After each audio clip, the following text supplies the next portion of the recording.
तो last class में बच्चों हम लोग पढ़ रहे थे deviation from ideal gas behaviour.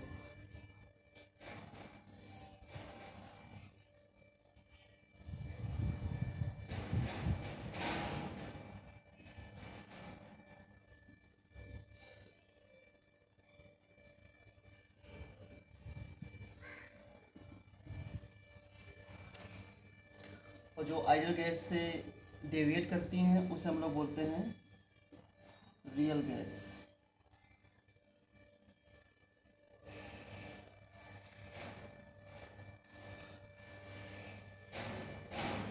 मैंने कहा था कि जिससे आइडियल गैस इक्वेशन होती है हमारी PV equal to nRT and for 1 mole we can write PV equal to RT and इसको हम लिख सकते हैं PV/RT इक्वल टू 1 एंड इसको हमने क्या पुट कर दिया Z, तो Z equal to PV/RT equal to 1 और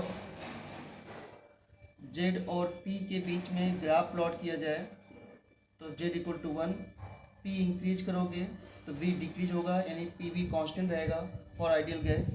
तो हमें ये इस नेचर का ग्राफ मिलेगा, that means parallel to X axis. अगर कोई गैस किसी गैस में Z और P के बीच में ग्राफ प्लॉट किया जाए, यहाँ पे Z क्या है, compressibility factor.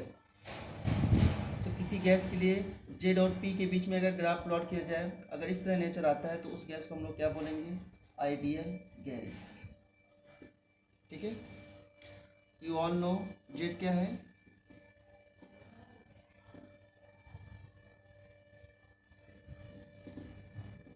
Compressibility factor.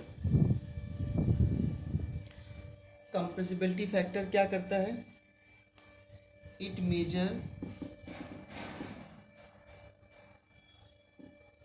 measures the extent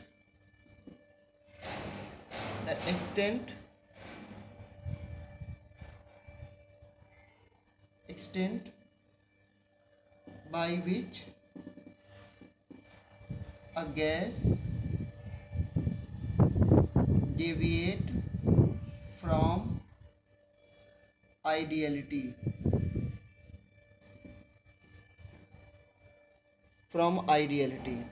कोई गैस आइडियल गैस से कितना डेविएट कर रही है उसको कंप्रेसिबिलिटी फैक्टर Z मेजर करता है। ठीक है, अगर Z 1 होता है तो उसे हम लोग बोलते हैं आइडियल गैस। ये हम लोगों ने पढ़ा था कल की क्लास में।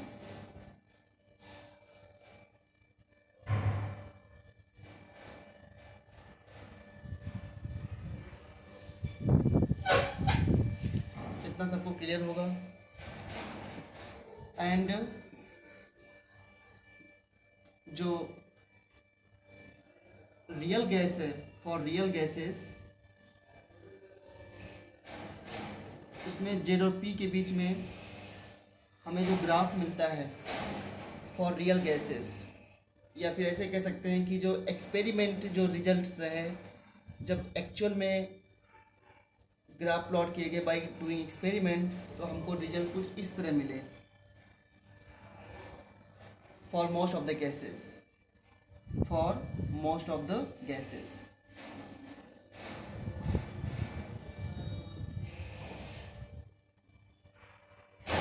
ओके, और कुछ गैसेस के लिए लाइक हाइड्रोजन और हीलियम हमको ग्राफ इस तरह मिला, this for helium and this for hydrogen.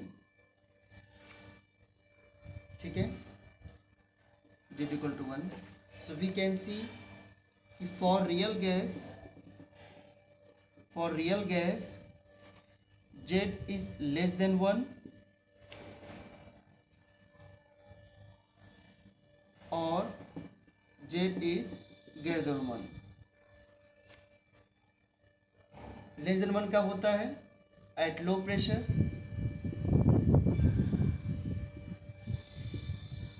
और ग्रेटर देन 1 कब है, एट हाई प्रेशर।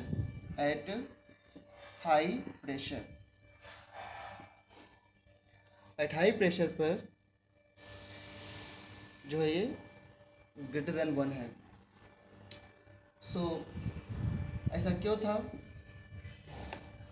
इसके लिए मैंने बताया था कि जब आप प्रेशर को इंक्रीज करते हो, जैसे कि for example molecule like N2, NH3, CH4, C2H6 etcetera,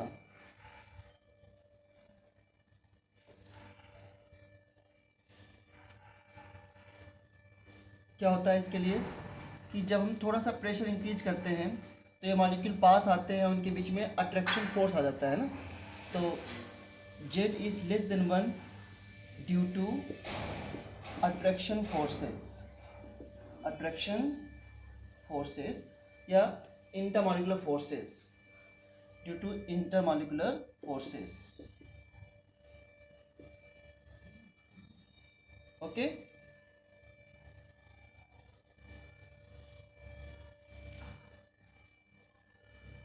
eight इसके बाद क्या होता है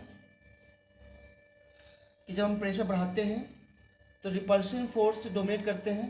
तो जब Z ग्रेटर देन 1 होता है, इसका मतलब क्या होता है, रिपल्सिव फोर्स से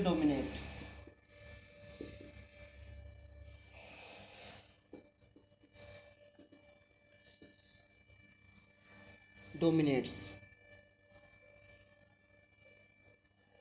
ठीक है, क्यों? क्योंकि मैंने कल कहा कि जो अट्रैक्शन फोर्स होता है, मॉलिक्यूल को पास लाते जाओगे। अब पास क्यों आ रहे हैं? क्योंकि प्रेशर आप बढ़ा रहे हो। तो प्रेशर बढ़ा रहे हो तो मॉलिक्यूल पास आएंगे, तो एक मिनिमम डिस्टेंस पे उनके बीच में मैक्सिमम फोर्स होता है। उसके बाद अगर आप प्रेशर बढ़ाते रहोगे तो मॉलिक्यूल एकदम से रिपेल करते हैं और उनका वॉल्यूम एकदम से एक्सपेंड हो जाएगा। तो we know that Z equal to PV/RT। तो प्रेशर आपने बढ़ाया, वॉल्यूम भी बढ़ गया रिपल्सन की वजह से, तो Z की वैल्यू 1 से ज़्यादा हो जाएगी। ठीक है, तो इस ग्राफ में बस आपको इतना सीखना है, क्योंकि ये थ्योरेटिकल पोर्शन है, न्यूमेरिकल इसमें बहुत ही कम है। तो इस पोर्शन में आपको सीखना है कि जब लो प्रेशर होता है, अभी हमने देखो यहाँ तो जीरो प्रेशर है, जीरो से अगर थोड़ा सा हम आगे जा रहे हैं तो जब प्रेशर थोड़ा सा बढ़ाते हैं, यानी लो प्रेशर है अभी भी, तो उस समय अट्रैक्टिव फोर्स डोमिनेट करते हैं। और जब प्रेशर हाई होता है तो गैस के मॉलिक्यूल रिपेल करते हैं एंड रिपल्सिव फोर्स डोमिनेट करता है। तो ये बात मैंने कल बता दी थी और ये सबको क्लियर भी होगा। ये ग्राफ बनाया है, ये ग्राफ इस सब मॉलिक्यूल के लिए होता है। इस तरीके से मोस्ट ऑफ द मॉलिक्यूल के लिए यही ग्राफ होता है।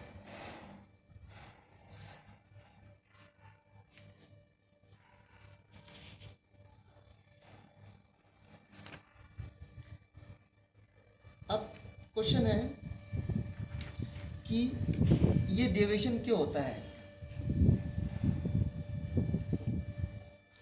Question is why real gas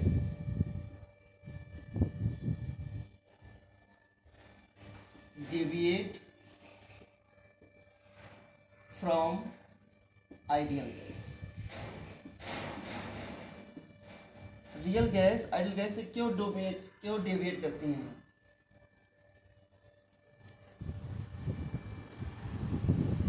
तो इसका रीजन क्या दे सकते हो आप कि रियल गैसेस क्यों डेविएट करती हैं फ्रॉम आइडियल गैसेस? तो इसको ऐसे पूछ सकते हैं, what is the cause of deviation? Deviation का कॉज क्या है? तो इसका जो रीजन है वो दो main faulty assumptions of KTG है। ठीक है, so real gases deviate from ideal gas due to some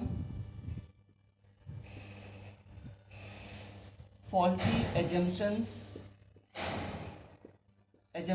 of KTG kinetic theory of gas। और वो फॉल्टी एजम्पशन क्या थे? किसी पता है बच्चों फॉल्टी एजम्पशंस क्या हैं, क्यों ये डेविएट करती हैं?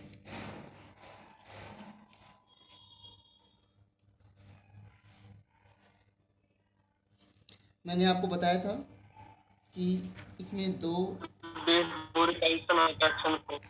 हाँ, पहला फॉल्टी अजम्पशन ये था कि जो individual volume of gas particles is negligible as compare to the total volume of the gas. मैं लिख रहा हूँ यहाँ पे एक्चुअल वॉल्यूम, ये थोड़ा सा थ्योरी है, इसमें क्या कर सकते हैं, actual volume of gas, sir KTG क्या है? Kinetic theory of gas, actual volume of gas molecule is negligible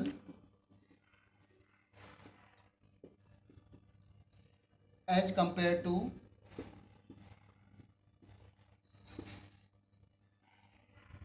the total volume of the gas।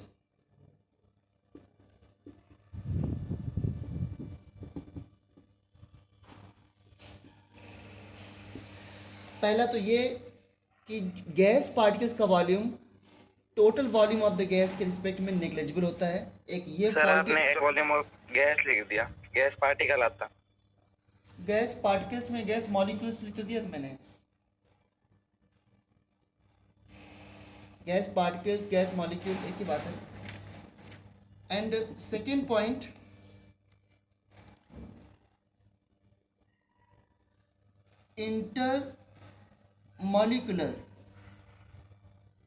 intermolecular attractions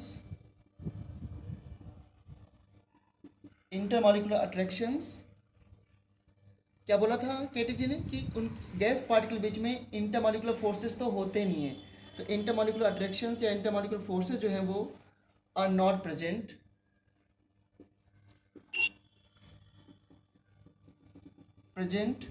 between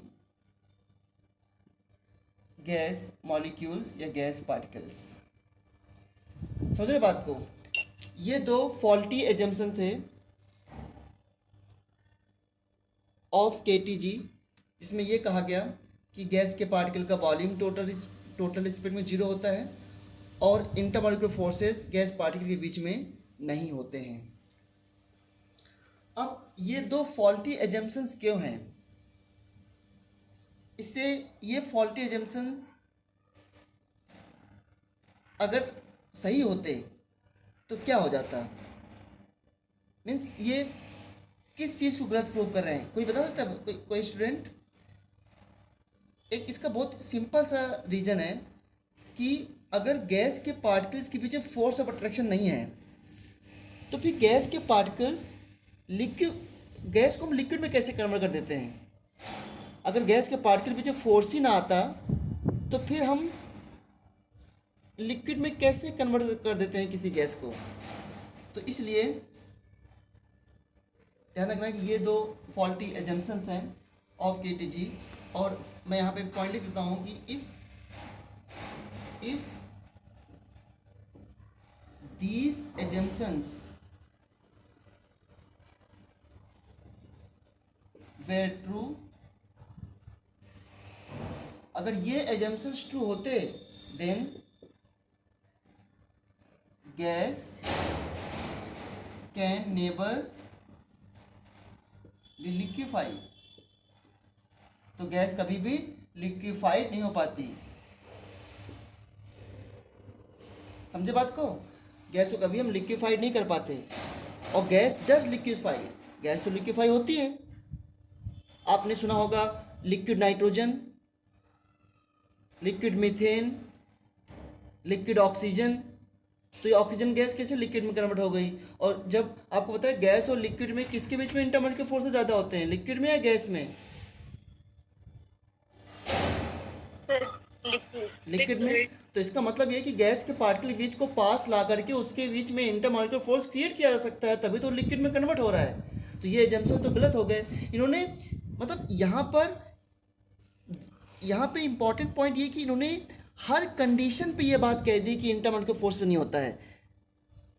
इनको ये कहना चाहिए था कि अगर हम प्रेशर बढ़ाते हैं, गैस के पार्टिकल के पास लाते हैं तो इंटरमॉलिक्यूलर फोर्सेस डेवलप हो जाते हैं।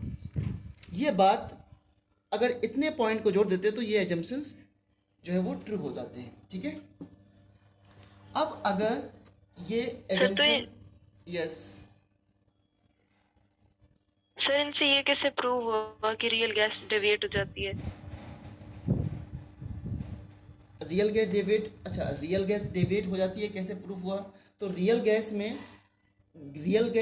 गैस के पार्टिकल्स को एक हार्ड पार्टिकल मानते हैं, और रियल गैस ये कहती है कि फोर्स ऑफ अट्रैक्शन होता है, और जो केटीजी कह रही है कि फोर्स ऑफ अट्रैक्शन नहीं होता है।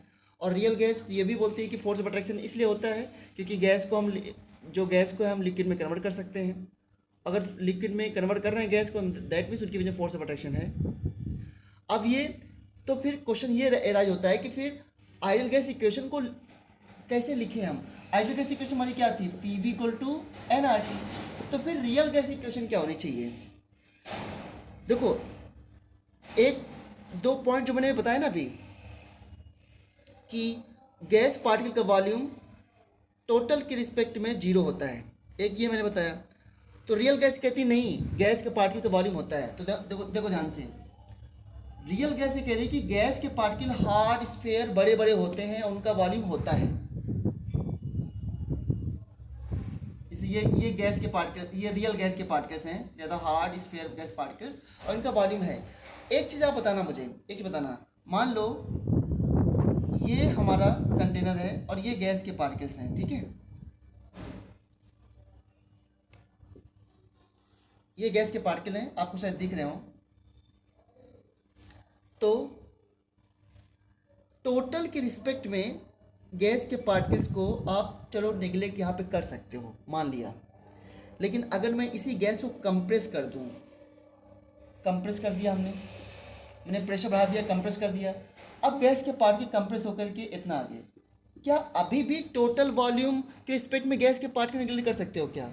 यू कैन नॉट, क्योंकि टोटल वॉल्यूम ही आपने कम कर दिया कंप्रेस कर करके।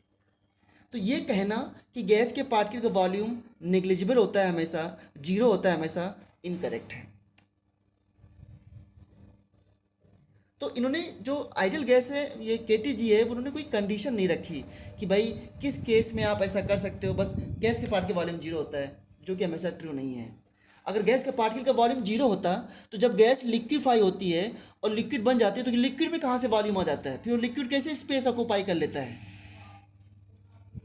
तो मतलब कि जो जनरलाइजेशन किया है केटीजी ने, उसमें प्रॉब्लम्स हैं, और इसलिए real gas came into picture, मतलब कि उसी चीज़ को सही से एक्सप्लेन कर देना इस रियल गैस। तो अब मैं पूछूं रियल गैस क्या है? पहले ये क्वेश्चन बताओ मुझे कि रियल गैस क्या होती है। अगर रियल गैस को डिफाइन करना हो तो how will you define real gas?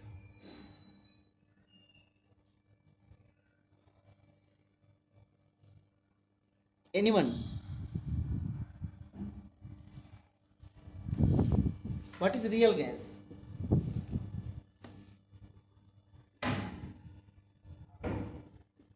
अरे बताओ। अच्छा, आइडियल गैस क्या बताया था आपने? One who follows Gay-Lussac law. Gay Lussac law क्यों फॉलो करना है? One of the gas is follows gaseous laws. हाँ, ऑल गैस लॉज। तो रियल गैस क्या बोलोगे जो गैस लॉ को फॉलो ना करे? यही तो होगी रियल गैस लॉ। और देखो उसमें पॉइंट क्या थे, real gas actually non ideal, हाँ, इसको नॉन आइडियल गैस नॉन भी आइडियल गैस है जो हाँ वो स्पेस ऑक्यूपाई करती है हाँ, ऐसे कह सकते हो, बिल्कुल सही। देखो ध्यान से, अब मैं बोल रहा हूँ, और हैव इंटरेक्शन। बिल्कुल सही, बिल्कुल सही। तो जो भी पॉइंट यहाँ पे कॉन्ट्रडिक्ट कर रहे हैं वही पॉइंट यहाँ पर ऐड हो जाएंगे। तो रियल गैस क्या होती है? एक्चुअल में रियल गैस ही तो एग्जिस्ट करती है। Real gas is a actual gas, और आइडियल गैस तो इमेजिनरी है यार, उसमें कोई एक्सपेरिमेंट थोड़ा किए गए थे, बस ऐसी बातें बता दी गई थी। जैसे मैंने कहा कि आइडियल स्टूडेंट इमेजिनरी होता है। आइडियल स्टूडेंट कहाँ हो आप लोग सभी, या आइडियल टीचर भी नहीं है इस तरीके से, मैं अपने लिए भी कह रहा हूँ मैं। तो आइडियल चीज़ जो है ना वो इमेजिनरी है, एक काल्पनिक दुनिया है, और रियल गैस क्या है जो एक्चुअल में एग्जिस्ट करता है। तो रियल गैस क्या है? The gas actually exist and the gas which does not obey strictly all gas laws. ये नहीं कि प्रेशर को डबल करोगे तो वॉल्यूम हाफ हो जाएगा, ऐसा रियल गैस में नहीं होता है, ऑलवेज नहीं होता है, समझे? And the real gases have intermolecular forces and real gases have repulsions to.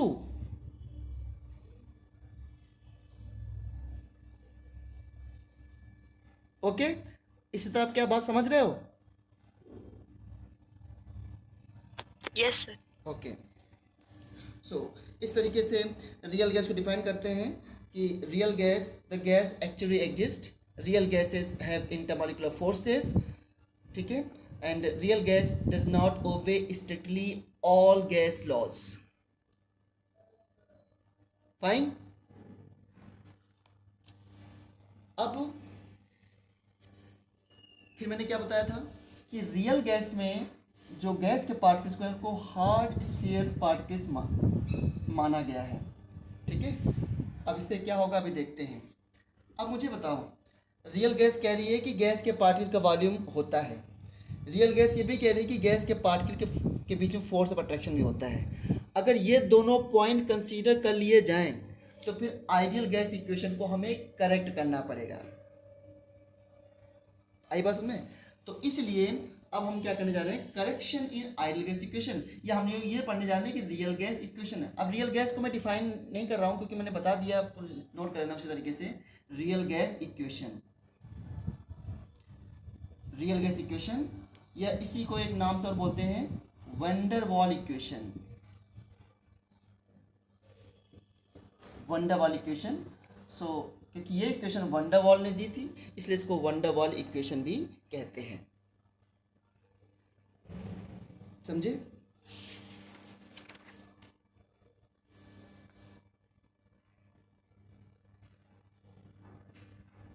So real gas में क्या बोलते हैं हम लोग कि वंडर वॉल ने क्या बोला था कि वंडर वॉल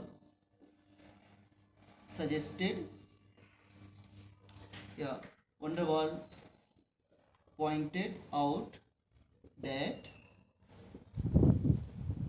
real gas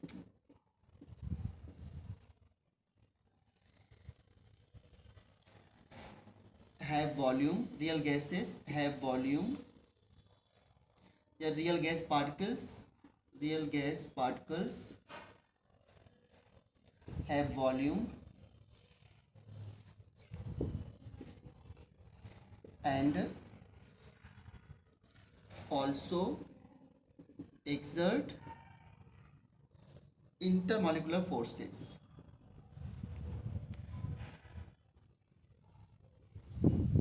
ठीक है, उनके बीच में इंटरमॉलिक्यूलर फोर्सेस भी होता है, और इसकी वजह से अगर ऐसा है देन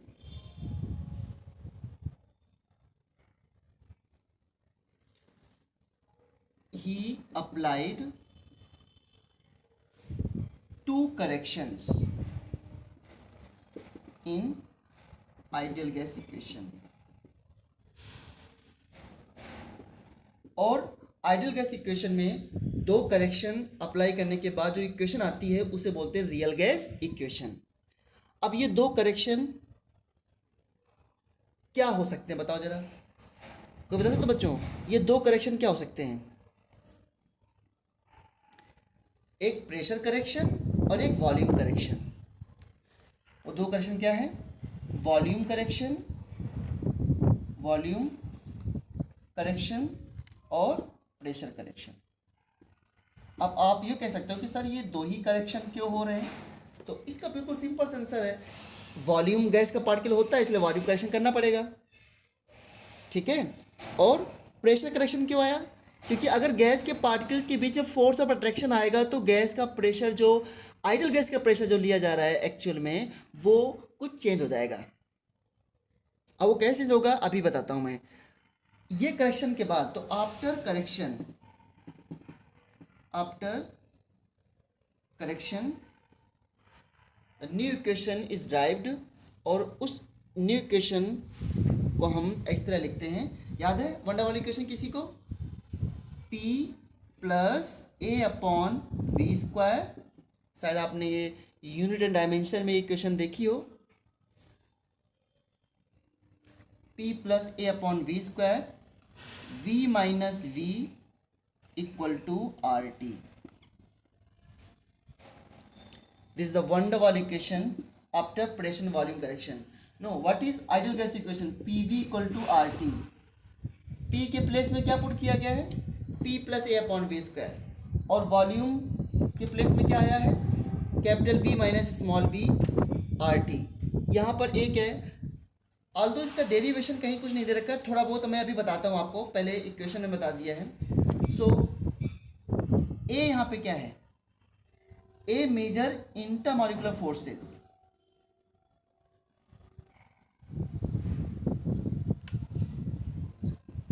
ए इंटरमॉलिक्यूलर फोर्सेस को मेजर करता है, और जो बी है ये इफेक्टिव वॉल्यूम, या इसको हम लोग एक्सक्लूडेड वॉल्यूम कहते हैं,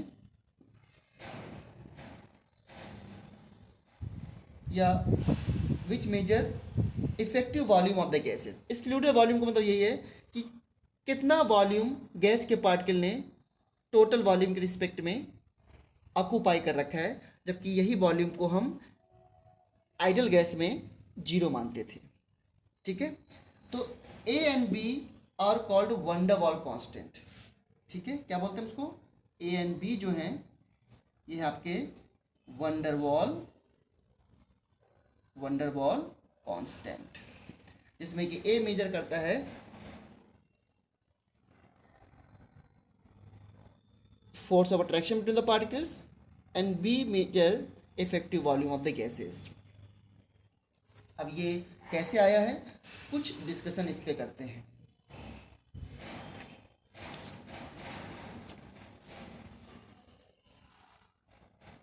सर ये मोल्स नहीं आएंगे? हाँ, ये मैंने फॉर 1 मोल लिखा है, फॉर 1 मोल। अच्छा हुआ याद दिला दिया, फॉर 1 मोल है।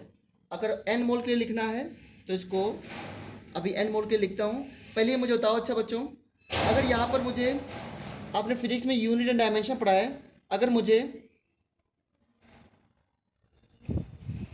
स्मॉल b की यूनिट मेजर करना हो तो कैसे करेंगे, तो आपको पता है कि सेम यूनिट को ही सब्ट्रैक्ट, या जो वॉल्यूम की, हाँ जो यूनिट v की होगी, बिल्कुल सही, क्योंकि सेम यूनिट को ही हम सब्ट्रैक्ट या ऐड कर सकते हैं। तो then the unit of small b equal to unit of capital B, तो ये इसका डायमेंशन क्या आ जाएगा, L क्यूब। यहाँ पर अगर a की डायमेंशन निकालना है तो p की dimension divide by a upon v square की डायमेंशन, तो फिर a की यूनिट आ जाएगी। तो इस पर क्वेश्चन आ जाता है a और b की यूनिट निकालने के लिए, तो प्लीज़ ध्यान रखना, या आपने, इसलिए मैं इसको स्किप कर रहा हूँ बिकॉज आपने इसको पढ़ा है फिजिक्स में।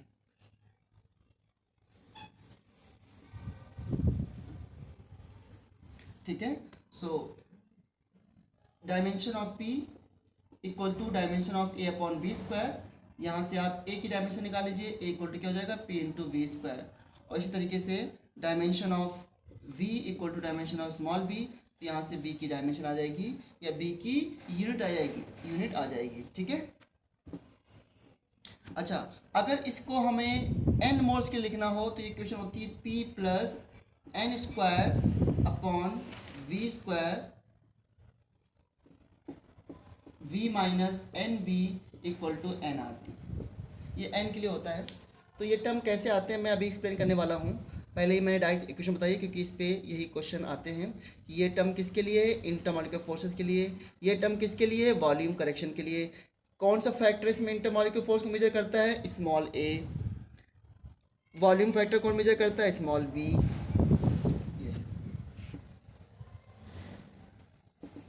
चलो अब एक बार थोड़ा डिटेल से वॉल्यूम करेक्शन देखते हैं।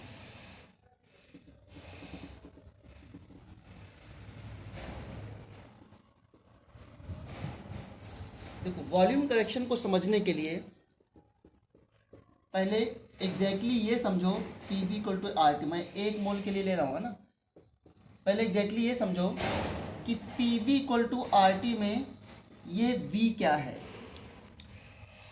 ये v क्या है P V equal to R T में, volume of the gas, volume of the gas बोलते हो ना। Total volume of gas. हाँ, लेकिन इसको जानते हो बच्चों कैसे बोलना चाहिए, the total volume available for the free movement of gas. इसको इस तरह बोलो तब ज़्यादा बेटर है to understand the volume correction. तो इसको क्या बोलते हैं, total free volume available available for moment of gas, moment of gas, समझे, for moment of gas, correct. और याद करो मैंने उस एक दिन पूछा था आपसे कि अगर इस गैस का volume V equal to 1 litre है और यहाँ पे ये पार्टिकल्स है, ये पार्टिकल्स है, ये पार्टिकल्स है, तो हम क्या बोलते हैं कि इस पार्टिकल्स के लिए इस कंटेनर का कितना वॉल्यूम है अवेलेबल मूव करने के लिए, इस पार्टिकल जिसमें मैंने फिंगर रखा है कितना वॉल्यूम अवेलेबल है मूवमेंट के लिए, 1 लीटर। और इसके लिए भी 1 लीटर, इसके लिए भी 1 लीटर, इसके लिए भी 1 litre, okay. But real gas कह रहा है ऐसा नहीं है, रियल गैस या वंडरवाल जी कह रहे हैं ऐसा नहीं है। क्यों? क्योंकि यहाँ पर पार्टिकल्स को हमने हार्ड स्फीयर समझा है। तो अगर मैं मान लो इस पार्टिकल को कंप्रेस करके इतना कर दूं ऐसे, और कुछ पार्टिकल यहाँ पे है, अब बताओ जरा, क्या इस पार्टिकल्स के, अगर ये real gas particle hard sphere है तो क्या इस पार्टिकल के लिए ये वॉल्यूम अवेलेबल है क्या मूवमेंट के लिए? No sir. यस, बिल्कुल सही। तो अगर हम पार्टिकल को हार्ड स्फीयर मान लो आप खुद ही एक पार्टिकल्स हो, तो जहाँ पर आप बैठे हो क्या वहाँ पर दूसरा कोई बैठ सकता है उस टाइम के लिए? नहीं ना, क्योंकि उतना वॉल्यूम आपने ऑक्यूपाई कर लिया, यूर हार्ड। इसलिए रियल गैस कह रहे हैं कि पार्टिकल जो हार्ड स्फीयर हैं, तो अगर इसको कंप्रेस करके मैं यहाँ पे कर दूँ ऐसे, तो अब इतना वॉल्यूम इसके फ्री मूवमेंट के लिए अवेलेबल नहीं है, समझे। तो इस वॉल्यूम करेक्शन में रियल गैसेस का वॉल्यूम होता है।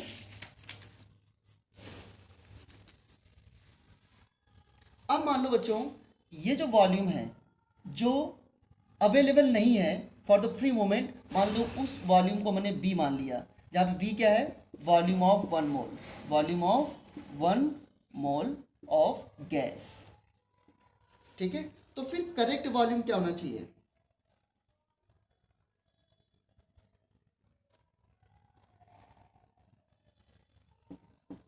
Correct volume for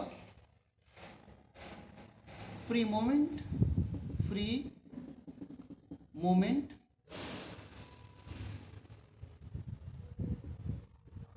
of gas. अब इसमें ये इससे जो अभी बता रहा हूँ इस पर कोई क्वेश्चन नहीं आएगा, लेकिन थोड़ा बहुत ये बता रहा हूँ कि इससे आपको पता चल जाए कि नहीं कहोगे सर ने डायरेक्टली लिख दिया, ये समझा रहा हूँ उसको। Correct volume for free moment of gas equal to क्या होना चाहिए? Correct ideal volume capital V ना हो करके करेक्ट आइडियल वॉल्यूम जो होना चाहिए, जो total volume of the gas है उसमें जितना वॉल्यूम फ्री मूवमेंट के लिए अवेलेबल नहीं है उसको क्या कर दो, माइनस कर दो। जहाँ पर B is the effective volume of 1 mole of gas. For n mole you can write PI equal to V minus NB। और अगर इस करेक्शन को यहाँ पे अप्लाई कर दो तो V minus B equal to RT for 1 mole and V minus NB equal to nRT for n moles. एक मिनट,